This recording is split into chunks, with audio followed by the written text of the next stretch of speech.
You're listening to Two Bobs, Conversations on the Art of Creative Entrepreneurship with David C. Baker and Blair Enns.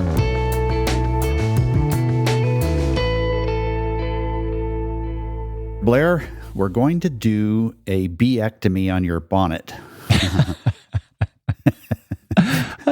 This is where I fire up the pitching machine. I don't have a bee in my bonnet over this topic. You don't? I'm obsessed with it. What's the difference? A bee in a bonnet is you're irritated. Imagine you have a bee under your hat. You're irritated. You're agitated. You're on edge. I'm not. I'm very excited. You're going to get nothing but positivity from me today. And that's so obvious in the title, Constrained by Artificial Boundaries. Yeah. Wow. It's a very academic sounding title. It's like you're at the UN presenting to 30 people who are reading their iPhones while you're talking. Well, it's you and me. I'll dumb it down. So you started texting me. I finally just turned off all the notifications, but you started texting me about this incessantly about 2 weeks ago. And I'm always curious about kind of what set it off. Was it a particular thing that you read somewhere or what? So you and I are in a group thread with what my wife calls the teenage girls. There's 4 of us. We're all middle-aged men.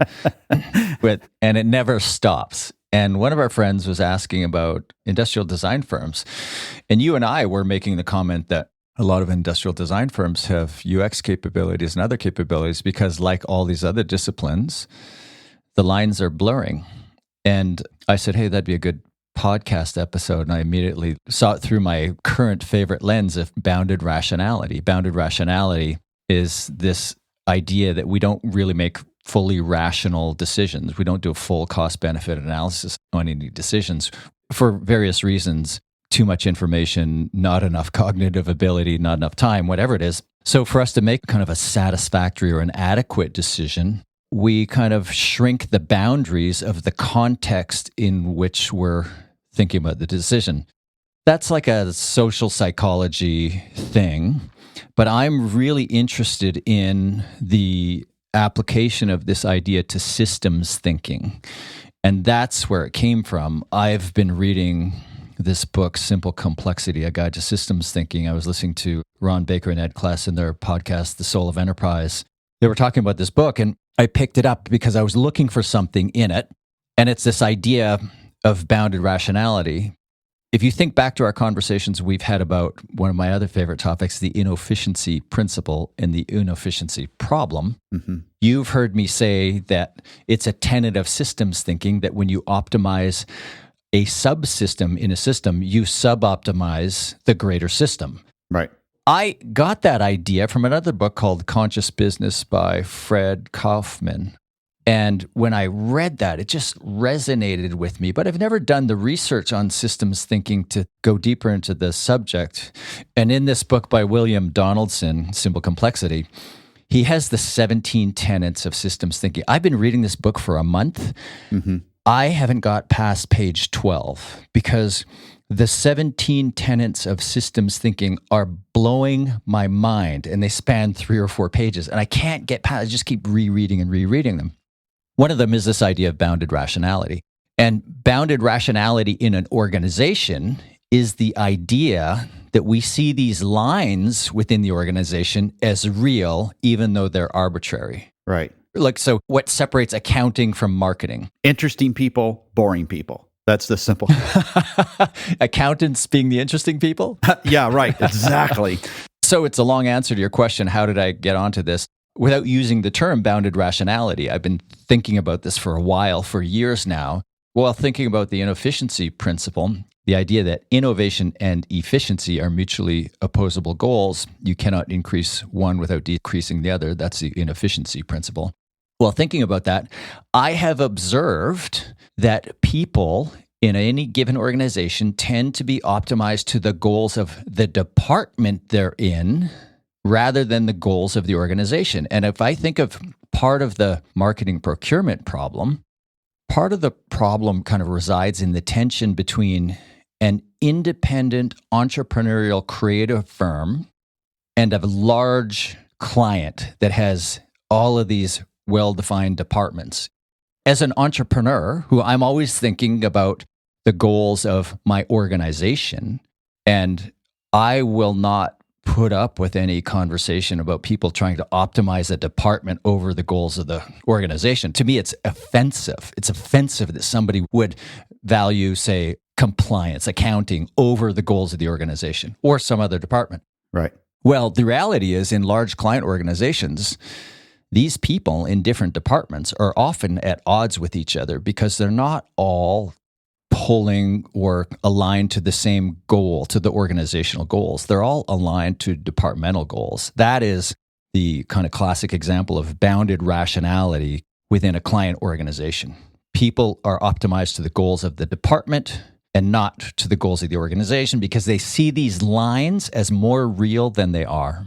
So when I hear that, and I love hearing it, it just sparks all kinds of thoughts in my mind, some good, some not so good. When I hear that, I kind of go to this tentative solution, but it could very well be me illustrating this by just trying to simplify the problem to sort of say, okay, I've solved that. Now let me move on to the next one, which is another feature of this way of thinking, is to oversimplify something so that we can move on. But my solution to that would be, okay, I have a department, let's just say procurement, and there's 25 people in this department. And I would say that 24 of them ought to think about everything through the lens of that department. But the leader's job is to make sure that the department is doing stuff within the larger picture. And that, to me, is the difference between leadership and sort of people on the front lines in an effective organization. Is that just simplifying something? No, I think you're exactly right in that that's the way it should work. You should allow the more junior people in a department to work to the goals of the department. Mm-hmm. And then the head of that department, maybe somebody who's in the C-suite, has to balance the goals of that department with the goals of other departments. But I think in reality, it is the rare leader of any department that actually puts the goals of the organization ahead of their own department. Yeah. It's the CEO, really, maybe the board of directors, but on a day-to-day basis, it's the CEO who is thinking about the goals of the organization. And a lot of that CEO's frustration can stem from these different generals advocating the case of their department. Right. If I could add a second party that I think also does good here. So the CEO for sure. And we can see that because the people listening to this, you want to work as high at the organization as possible because now you can speak to the bigger picture and you can have more impact and so on. I would say that the other group that speaks to this would be sort of the mavericks internally. Yes. Which all the other leaders hate because the mavericks get away with shit. Yes. And they would get fired, except that reluctantly everybody has to admit, you know what? He or she does get stuff done. So as much as I hate him, we got to keep him. Yeah, and very often they do get fired or they get pushed out. Yeah. And I would say it's because what's going on with those mavericks is they have an entrepreneurial spirit. They're looking past these false lines or malleable lines. They're not entirely false. They're helpful. We can come back to that. But they're looking past the constraints of the department, thinking, well, this isn't the right thing for the organization. This doesn't make sense logically from a 30,000-foot view. That's a future CEO, provided other forms of competence are there, or a future entrepreneur. I've always loved those people. I've kind of fancied myself one of those people, whether I am or not, or whether I was or not in other organizations. I mean, I was never a very good employee, much is pretty clear. But I think you're right. It's the CEOs and it's the mavericks. And when you think about a principal whose role should be similar to the CEO role you just described, where they get in trouble is when they think down at the department level. Yes. Where they think about from a designer standpoint or from the CFO's standpoint, where the only thing that matters is profit, or on the design side, the only thing that matters is that we're stroking our genius and doing amazing stuff. Or they think from the AM's department, where the only thing that matters is keeping the client happy or growing. And the most effective CEOs don't think at that department level, they think at the high level. Yeah, and some board members are guilty of this as well, not just in not-for-profit organizations, but in for-profit corporations, you sometimes get the board member on the board who has deep technical expertise in the area, and they start to meddle in the operations. I don't know if it's still the case, but 10, 15 years ago, Air Canada had a policy that if you were a pilot, you could not sit on their board for that very reason. Oh, wow. I didn't know that. The goal of they're supposed to be in charge of governance, right? The high level issues of the organization. And if you're a pilot, you're going to get dragged into, well, I don't think we should be buying that plane for this because they're, Yeah. I've flown them and blah, blah, blah. I don't like where this button is. So you have an example in your thinking here around the working, not working thing, which I find pretty instructive. Can you kind of just walk us down this path? Yeah. So those of us who grew up in marketing, there's this kind of, I don't know what you would call it. It's a decision-making device. I guess it's a heuristic of this idea of your working versus not working budget in terms of your marketing spend. This has come up on 2 different episodes of my other podcast, 20%, the Marketing Procurement Podcast. The first time with Rory Sutherland, Vice Chair of Ogilvy UK, talking about just how ridiculous this idea is. But in a most recent episode, really good episode, where we had a client and their agency counterpart talking about how they got to some very good work. The client dropped this 80%, 20% working, non-working. So the idea, if you're not familiar with it, and a lot of clients are constrained by this model, this heuristic, this idea that 80% of your marketing spend should be working, in air quotes. And what they mean by that is media. And your non-working, in air quotes, budget, which is creative and production, should be kept to no more than 20%. I'm 57. That model was around when I was in my early 20s. So it's been with us for at least 3 decades. Set aside the absolute absurdity of the labels, working versus non-working. It's just absolutely ridiculous. Set aside the labels. Why does the entire marketing profession, clients who are controlling ad spend, why are they all bound by this idea? Somebody came up with this idea somewhere. I can't figure out where it came from. And it's this 80-20. They thought this is the appropriate metric. It's been in use forever, and clients talk about it like it's gospel. It drives me batshit crazy. I don't know if you know this, but Tony Mikas, when he was alive, he used to have a seminar, and about an hour of each seminar was set aside to basically changing this formula. So he would say the best way for you to make more money is to change the 80-20 thing to like 78-22. Just tweak it, because you get to keep the 2%, whereas you're only keeping your commission of the 80%. And I thought it was really smart. I don't know if it was ethical, but it was really smart. Yeah, I'm not sure. I mean, he was a smart guy too. I thought you were going to say he spent an hour ranting about it. That would have been more like Tony. No, it was very good stuff. Anyway, so this working, non-working, and this client we interviewed for this award-winning work, I think it won a Cannes Gold Lion. She blew up the 80-20 ratio, so she over-invested in creative. It's a really beautiful. The company is Kruger Products, and the work is called Unapologetically Human, if you punch that into YouTube. So there's some tissue and paper towel spots that are just so beautiful, so well done. I was really moved by the work. So she was pitched this by the agency, and she blew up her working, non-working ratio. And in the end, one of the things she discovered by investing in higher quality work, paying more for the creative, is that she had a 3x lifespan on the media. She was able to run it for 3 years, and the market didn't get tired of it. So if she had been confined by that constraint, she would have dialed back the creative, she would have been kept within the ratio, and within a 1-year period, she would have hit that 80-20 ratio. And by blowing up that ratio, in the end, she made the working part, oh God, I hate that label. By investing in the non-working, she made the media work 3 times harder or 3 times longer.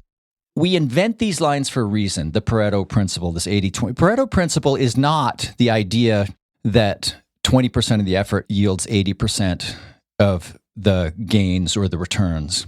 It's the idea that a small amount of effort is responsible for a large percentage of the gains. That 80-20, it's often referred to as the 80-20 rule, that's an arbitrary number as well. Yeah, but we use it because that fits on a bumper sticker, and the longer more accurate title wouldn't. Plus, we just are drawn to oversimplification. Well, think of it. If you're a new marketer and you're in charge of a multi-million-dollar budget and you're thinking, well, how much of this should I spend on what? This idea of, again, forget about the stupid titles, working, non-working, but this 80-20 ratio, that's a pretty good, helpful ratio for you to start out with. So these hard lines, these lines are helpful to people, to younger, junior people who are trying to figure out the basics of what's going on around here.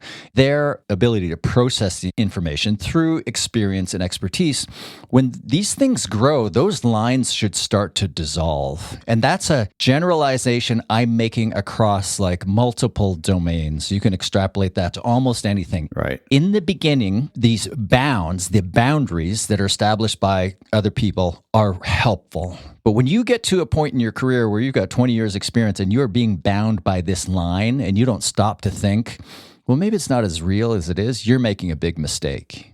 Yeah. So helpful at the beginning. And I don't know for sure that what I'm going to say next is true, but I'll bet it is. Firms that are really kicking ass are probably moving beyond each one of these things and discovering a truth that's more applicable to them. They're blowing these up for the right reasons. They're moving on from them. Yeah. Okay. So it's good enough decision making. It's not terrible. It's just a good place to start, but they're not inviolable rules. They can be. This relates to marketing and sales too? Yeah, other examples of like these lines that get drawn either in organizations or even in our businesses is the line between marketing and sales. And I'm sure you've seen this too. I think you and I did an episode years ago where we talked about like if we were forced to start an agency today, what would we do?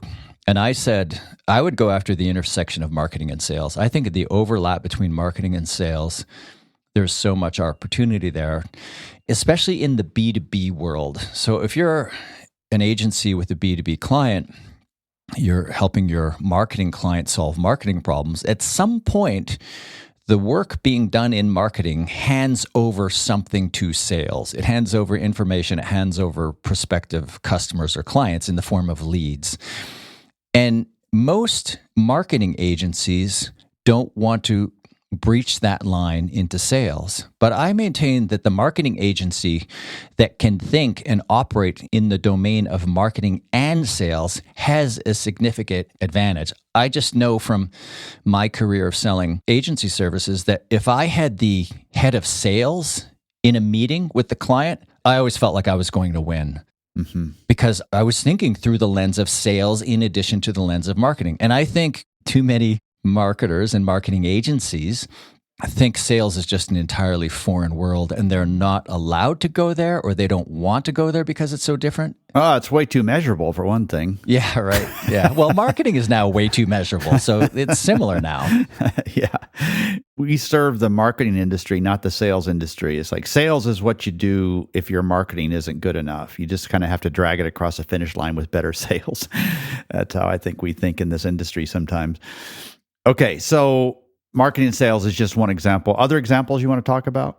Yeah, we kicked off by telling the story about, advising a friend on the blurry lines in the disciplines of a design firm. And I wrote a post, it's got to be 5-6 years ago now, and I forget what it's called, but we'll dig up a link and put it in the show notes. It's about the new design firm where there's a convergence of the design discipline, the consulting discipline, and the software engineering discipline. So if you look at most successful design firms today, you will see that overlapping of those three disciplines and sometimes some other disciplines. And then as you and I were advising our friend, as he was thinking about pursuing a market of industrial design firms to sell services to industrial design firms, we were just commenting that a lot of industrial design firms now increasingly have UI and UX capabilities. And you look at customer experience design, experiential marketing, there's just more and more overlap between the disciplines. Surely you're seeing that as well. I am, yeah. And I think it's something we need to embrace, but also, to me, it ties a little bit to the whole positioning discussion. Yes. If you're doing everything for everybody, and now all of a sudden you're starting to do really everything for everybody, you're just lost. But you might be able to vertically integrate the work that you're doing for a particular market or a segment, whether it's horizontal or vertical. your clients are expecting it from you. Like they already love you. They don't want to go somewhere else to get this. That's one side of it. The other side of it is just don't make stuff up either. To me, the most recent example of this was when all the UI people are now suddenly UX experts. Yeah. Because they felt like nobody's going to hire UI people anymore, and UX was viewed as a step above and where all the money was. And it's like, well, Friday you were a UI expert, Monday you're a UX expert, and you didn't spend any time over the weekend figuring out what that meant. And that discourages me because I think our clients deserve better. But the truth is that many of those people did learn very quickly, and now there's deep expertise on the UX side. And there really wasn't an industry before that popped up. So I understand some of those pressures. But I do wish we didn't just say we're experts here because wink, wink, we'd really like a chance to do it.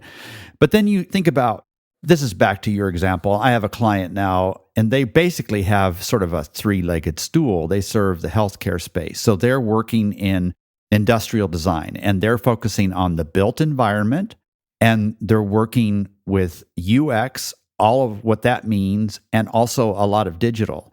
And that's not something that anybody in the marketplace would have even asked them to do 10 years ago. The marketplace is saying, we want this. And so if you want to keep being relevant in that space, you need to do it. And it's just an example of how the bounded rationality of these firm lines between the industries, they're getting erased, they're getting brought together, and it's happening faster than it ever has too. So that's all good. It's all really interesting. We just need to be thoughtful about how we do it. That's so true. All of that is so true. And historically, I've thought about a firm's positioning along two dimensions: discipline, what does it do, and market, for whom does it do it? Early on, these lines, like the lines that separate the disciplines, are helpful. And then later on in the career of an individual, in the evolution of a market, they're less helpful. It occurs to me that we're getting to the point in the evolution of the market for marketing services and creative services even more broadly, that the lines that separate disciplines are less helpful. There's a book called Productize, The Ultimate Guide to Turning Professional Services into Scalable Products by Eisha Armstrong. She has a question in there that I love. In place of answering maybe what is your discipline and your market, her question is, what urgent and expensive problem do you help your clients solve? Now, it doesn't end there. That's the starting point. The way my starting point would be, what's your discipline and what your market? What do you do and for whom do you do it? But I think that model of mine is unnecessarily bounded by the old discipline lines. And you've just given a great example of a firm that the market is quite specific, but it's a real blend of disciplines. Mm-hmm. So they would be better off, instead of saying we're an ID and a UX and a CX firm. That's not meaningful.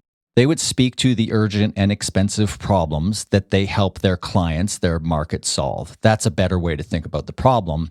And I don't know that it would have been a better way to think about it 10, 15, 20 years ago. Yeah. Where if you were a design firm, a web design firm, an ad agency, a PR firm, the lines were really solid. Yeah. Well, here's where we're 10 years behind. If we keep saying we're a digital firm, it's like, well, what isn't digital anymore? Yeah. Digital is a line that we need to erase. So bounded rationality, we all do it. It's kind of a useful way to set the table, but you need to move beyond that with a certain level of sophistication. Don't be bound by some rubric that you've heard that keeps getting repeated to you. Think a little bit deeper. What am I leaving off here? Yeah, that's it. Like, these lines are helpful early on, and then later on, grow beyond them. Use them as more guidelines than hard, fast rules. Good. Thank you, Blair. Thanks, David. Thank you for listening to Two Bobs with David C. Baker and Blair Enns. Read episode notes and transcripts at twobobs.com. That's the number 2, BOBS.com.